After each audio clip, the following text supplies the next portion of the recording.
Oh my God. So guys, now this is very interesting that today Cursor published another new model Composer 2, but one person named Finn, he actually was testing this new model Cursor Composer 2, but he found that this new model is based on this Kimi K2. So this is the real post. Kimi K2.5 is the main model, and they have used this model to publish this Composer 2. And after that, on social media people are actually talking about on this, and also one person from Kimi, here you see he posted on Twitter, wait, we tested with Composer 2 model API and found out the tokenizer is indeed the same with our Kimi tokenizer.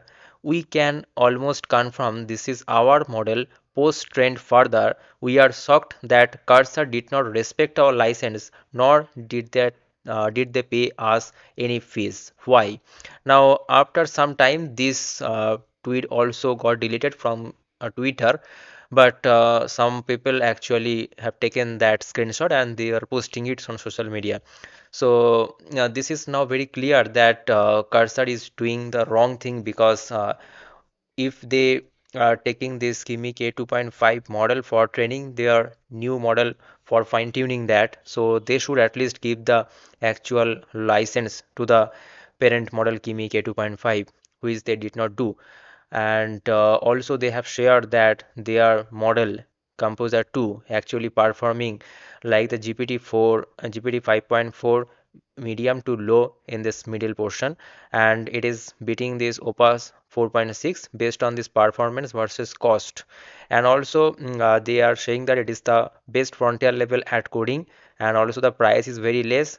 And they have published these benchmarks, which is really amazing benchmarks they have published.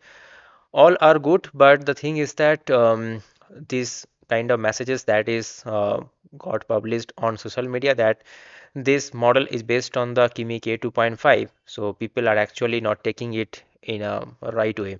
Let's see that in the upcoming days what people talks about on this topic, and if there is any update, then I will surely share with you. So to get that, please don't forget to subscribe this channel, don't forget to like this video also.